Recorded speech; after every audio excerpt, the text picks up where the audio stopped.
La pandemia del coronavirus ha golpeado con más virulencia a las mujeres que a los hombres. Ellas son las que cuidan, las que limpian y las que más temen por las consecuencias que deje esta crisis sanitaria en su vida personal y laboral. Pero lo más preocupante es que las crisis suelen ir asociadas a un aumento de la violencia de género y en este caso se ha dado la tormenta perfecta porque el confinamiento ha encerrado a los maltratadores con sus víctimas. Las mujeres han quedado aisladas de las redes de apoyo al tiempo que los agresores han aprovechado las medidas de encierro como un momento para aumentar su poder y control, vigilando más estrechamente el uso de los teléfonos y de los ordenadores, por ejemplo. Mi nombre es Cristina Cubas y les doy la bienvenida a un nuevo especial coronavirus que vamos a dedicar a la violencia machista en tiempos de la COVID-19. El lunes que viene es 8 de marzo, Día Internacional de la Mujer, pero este año las mujeres tienen poco que celebrar. La pandemia ha supuesto un fuerte retroceso para las mujeres en materia de igualdad, pero lo más grave de las cifras que arrojan las instituciones internacionales son las de maltrato machista. En Rusia, numerosos hoteles se han ofrecido como refugio para las víctimas de género y un equipo de Deutsche Welle ha visitado uno de ellos en Moscú.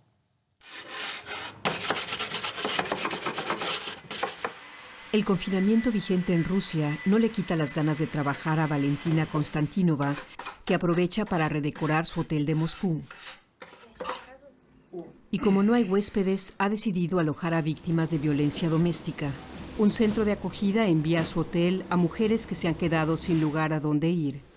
Los refugios se hallan en cuarentena.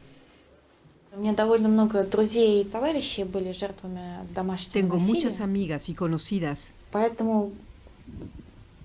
que han sufrido violencia doméstica. Aunque quise ayudarlas, no siempre me fue posible. Ahora sí puedo ayudar a otras personas.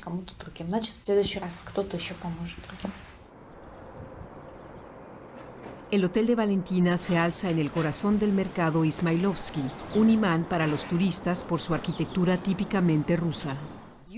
Estos puestos suelen estar llenos de souvenirs y todo tipo de artesanías y el mercado repleto de gente, pero con el confinamiento se ha convertido en un refugio tranquilo.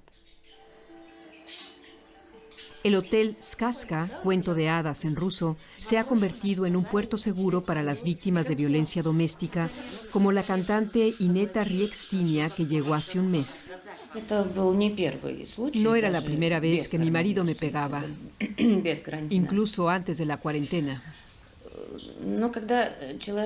Cuando amas a alguien, lo perdonas. A la cuarta o quinta vez ya no puedes más. Algo te hace clic en la cabeza. Así que tomas tus cosas y te vas. Ya no puedes soportarlo más. La violencia doméstica no está tipificada como delito en Rusia. No existen cifras oficiales y lo que ocurre en el seno del hogar suele considerarse un asunto de familia. Pero desde el inicio del confinamiento, las organizaciones de defensa de las mujeres advierten de un aumento significativo del problema. En otros países existen mecanismos de lucha contra la violencia doméstica, órdenes de alejamiento, leyes estrictas y organismos oficiales capacitados para manejar este tipo de situaciones. Por desgracia, Rusia carece de todo esto. Por eso hay más casos que terminan en asesinato y más mujeres que continúan en relaciones violentas porque no tienen las herramientas para salir de ellas. Valentina Konstantinova quiere seguir alojando a víctimas de violencia doméstica cuando termine el confinamiento. Su hotel les da a mujeres como Ineta la fuerza que necesitan para comenzar de nuevo. И пусть приснятся мне бездонные глаза. La violencia doméstica también aumentó considerablemente en América Latina a raíz del confinamiento. Según datos de las Naciones Unidas, 2020 cerró con unos patrones generales de abuso disparados. Y eso a pesar de que la región ya registraba unos altos índices de violencia antes de la pandemia. Ante la falta de datos claros al respecto, el Programa de las Naciones Unidas para el Desarrollo se centra en las llamadas a líneas de ayuda para analizar la evolución de la violencia doméstica. Tan solo un mes después de que comenzara el confinamiento, en Perú y en Colombia aumentaron cerca de un 50%. En Buenos Aires, la capital argentina, el crecimiento de las llamadas a las líneas de ayuda fue del 32%.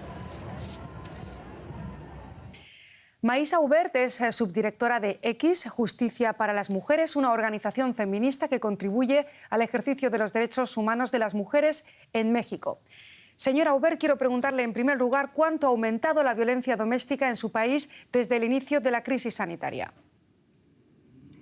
Hola, buenas tardes. Pues mira, creo que hay varios indicadores que a nosotras nos preocupan muchísimo. Para retomar un poco las cifras que mencionabas para otros países, en México las llamadas al número de emergencia, el 911, aumentaron de 42% respecto al mes de abril del año previo, en el mes de abril de 2020, que fue el mes de inicio de la pandemia en México. Esto representa más o menos 30 llamadas por hora sobre temas relacionados con violencia de género. Otras cifras que a nosotras nos parecen bastante impactantes fueron, por ejemplo, en el mes de abril de 2020 hubo un total de 337 mujeres asesinadas. Esta proporción significó en promedio 11 mujeres asesinadas por día y es el mes de abril con más asesinatos de mujeres desde 2015. Y finalmente, durante el mes de marzo de 2020, mes en el cual se empezaron a implementar las primeras medidas contra el coronavirus, registramos 20,000 carpetas de investigación por delito de violencia familiar abiertas en fiscalías estatales del país. Los registros de marzo de 2020 representan la mayor tasa de apertura de investigación penales en violencia familiar desde que este delito se creó en México en el año 2015. Las cifras hablan, por lo tanto, por sí solas. ¿Qué medidas está tomando el Gobierno para frenar esta violencia? ¿Las considera usted suficientes? Pues realmente se han tomado pocas medidas. Al inicio de la pandemia, la Secretaría de Gobernación reconoció muy rápido que los servicios de atención a mujeres víctimas de violencia eran servicios esenciales. Es decir, que son de estos servicios que se tienen que mantener a pesar de la pandemia. No se pueden suspender, no se pueden recortar. Sin embargo, eso se aplicación del gobierno federal. Por ejemplo, el presidente en muchas ocasiones no quiso reconocer el aumento de la violencia contra las mujeres, incluso en algún momento declaró que 90% de las llamadas por violencia de género que se hacía al 911 eran llamadas falsas. Entonces eso pone a las mujeres también en un papel muy complicado cuando el mensaje gubernamental es este.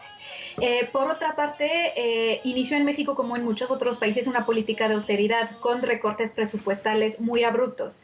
Muchos programas de atención para mujeres, por ejemplo, las casas de las mujeres indígenas o la Red Nacional de Refugios para Mujeres Víctimas de Violencia, fueron impactados por recortes de un día para el otro. Y para otros programas, la dificultad fue que hubo mucha incertidumbre, es decir, que el gobierno anunciaba un día que iba a haber recortes y a los 3 días se iba para atrás. Entonces, en este inter, las instituciones seguían sin recurso y sin la certidumbre de poder contar con recursos a finales del año.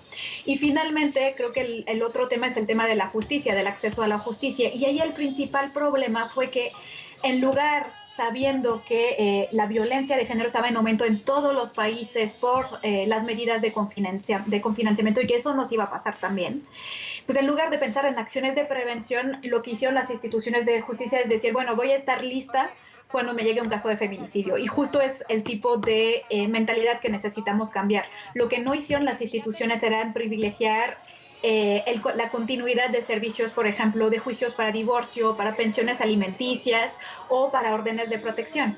Y justamente pensaban en juicios para delitos de mucho mayor impacto en lugar de pensar cómo hacer que esos delitos no ocurrieran.